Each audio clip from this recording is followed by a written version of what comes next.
Chers amis, on me dit que Ibrahim Traoré, c'est un dictateur. Qu'ils vont travailler de gré ou de force. On ne demande pas à quelqu'un, nous n'allons pas négocier encore. C'est un dictateur. Quelqu'un qui force les gens à travailler, qui fait du travail forcé. Je ne sais pas de quoi on me parle. Donc, je suis allé regarder un peu les infos. Apparemment, j'avais loupé cette information-là. Et j'ai trouvé ça très intéressant de partager mon point de vue, ce que je pense de ça avec vous. Restez jusqu'à la fin de la vidéo pour découvrir ce que je pense de la réaction du président du Faso face à des mécaniciens de l'aviation burkinabé. Juste après le générique. Alors, bienvenue sur ma chaîne si c'est ta première fois. Je traite des sujets d'histoire, d'actualité et de géopolitique. L'histoire, c'est chaque samedi et dimanche. Donc, si on a des sujets qui te parlent, bienvenue sur ma chaîne, abonne-toi, active la cloche de notification et surtout réagis en commentaire. C'est le plus important pour nous, pour la communauté, parce que ton point de vue peut faire grandir la communauté. Alors, j'apprends tout simplement que le président de la transition, Ibrahim Traoré, a obligé des gens à rester dans leurs fonctions. De gré ou de force, il n'avait pas le choix. Alors, on va regarder cette réaction du président, l'intervention du président suite à ça, ce qu'il a dit et pourquoi les gens disent que c'est un dictateur.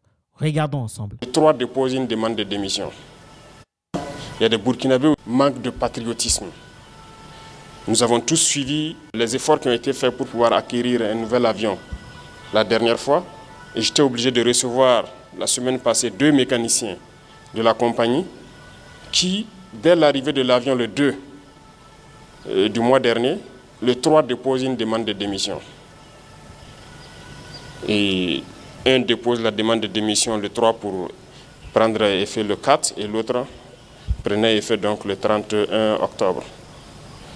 Et pour cause, il demande une augmentation des salaires de plus de 2 millions. C'est du sabotage. Et je pense que c'est un manque de patriotisme grave. Le conseil d'administration a essayé, vaille que vaille, de les raisonner. Ils sont même allés faire des concessions jusqu'à 400 000 francs de plus sur leur salaire et tout. Ils ont refusé catégoriquement, ils ont refusé de travailler. Pendant qu'on sait bien que l'avion, à chaque vol, on a besoin de vérifier un certain nombre de choses pour qu'il puisse se relancer. Mais ils ont refusé de travailler pendant que le nouvel avion venait d'arriver. Ça, c'est du sabotage pur et dur. Un avion qui arrive le 2 et le 3, vous décidez de ne pas travailler, des mécaniciens. Nous étions obligés de les recevoir et de passer donc le message qu'ils vont travailler de gré ou de force. On ne demande pas à quelqu'un, nous n'allons pas négocier encore. Ils vont travailler et c'est ce qui est en train de se faire.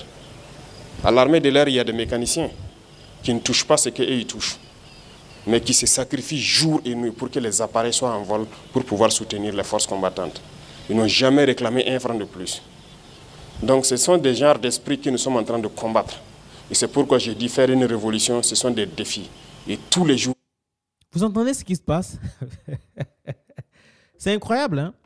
On va me dire que ce monsieur-là, c'est un dictateur. Non, arrivé à un certain moment, il faut mettre les gens face à leurs responsabilités. Vous savez, ça, je pense que les 2 mécaniciens de l'aviation ont voulu se jouer les personnes qui étaient en position de force, en fait. Ils se sont dit, bon, on est 2, on est en position de force. L'État a besoin de nous. Ils ont payé un nouvel avion. C'est dans cette situation qu'on va profiter pour nous gagner sur cette situation. Ils ont voulu penser à leur propre poche. Et finalement, on va leur montrer que non, ils ne sont pas en position de force. La force, là, c'est nous qui détenons ça. Et on va vous faire travailler de gré ou de force. Il n'y a plus de discussion. Il n'y a plus de temps pour s'amuser. Là, tout le monde doit être patriote. Tu es patriote de gré ou de force. Tu vas être patriote. Comment se fait-il que des gens peuvent penser à leurs propres intérêts? Tout simplement, c'est ça. Hein? C'est juste pour penser à leurs propres intérêts, saboter l'État pour penser à leurs propres intérêts. C'est tout simplement ça. Il n'y a rien à dire. Il n'y a pas à dire que le président est un dictateur. Non. Ou même si vous voulez mettre ce mot-là sur ça, oui, on va accepter ce mot-là. Il ne faut pas caresser les gens dans le sens du poil. Non. C'est dur. Le pays traverse des moments très difficiles. Il y a des patriotes, il y a des gens qui meurent au front pour vous, pour que l'État soit souverain. Et vous, on achète un avion flambant neuf qui vient à des milliards. On vous demande de faire le travail, vous demandez une augmentation de 2 millions. On vous augmente quand même de 400 000 francs CFA et vous décidez de déposer des missions l'un après l'autre. Ah, c'était un coup monté. On va vous montrer tout simplement que vous n'êtes pas encore fort. Nous, là, on garde la force et on va vous montrer que ici, là, on n'accepte plus le sabotage. Qui est-ce qui ne pouvait pas faire ça? Les gens vont dire que non, s'ils dictent, ils forcent les gens. Eh les gars, le Burkina n'est pas un moment où les gens doivent chercher leurs propres intérêts. Il faut chercher les intérêts du collectif. Il faut que les intérêts soient collectifs. Il faudrait penser à l'intérêt de la nation, à l'intérêt de l'État. Combien de gens sont tués au front pour protéger? Si ces personnes n'étaient pas au front, vous pensez que Ouagadougou ne serait pas pris depuis? Il a bien précisé, il y a des mécaniciens dans l'aviation militaire, mais qui ne demandent rien, qui font tout chaque jour pour pouvoir permettre à ce que les avions soient opérationnels pour que les gens puissent être au front. Vous comprenez? Donc, si les gens ne veulent pas être patriotes, la patrie ou la mort, ce n'est pas dans la bouche. Ce n'est pas seulement le dire dans la bouche. Il faut le vivre, il faut l'être. Vous comprenez? Donc, du coup, si vous ne pouvez pas l'être, il y a des gens qui font des efforts. Pas 10 personnes qui vont faire des efforts pour 10 000 personnes. Si les 10 personnes font des efforts et que le reste ne veut pas faire des efforts, on va les forcer à faire des efforts. On va leur montrer que non. On va leur dicter ce qu'il faut faire pour qu'on puisse aller dans le même sens. Vous comprenez?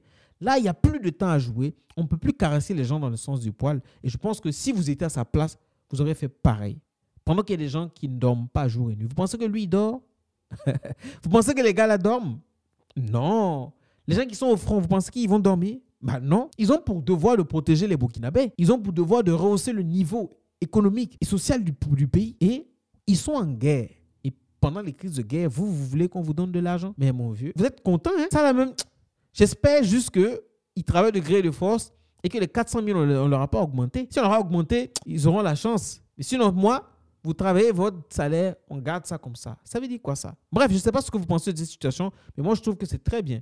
Si c'est dans ce cas, on va l'appeler dictateur, qu'on l'appelle dictateur et puis on avance. Dites-moi ce que vous pensez en commentaire. Moi, en tout cas, je valide fort. Je valide totalement sa prise de décision, de gré ou de force, de l'être patriote. Et c'est clair et net.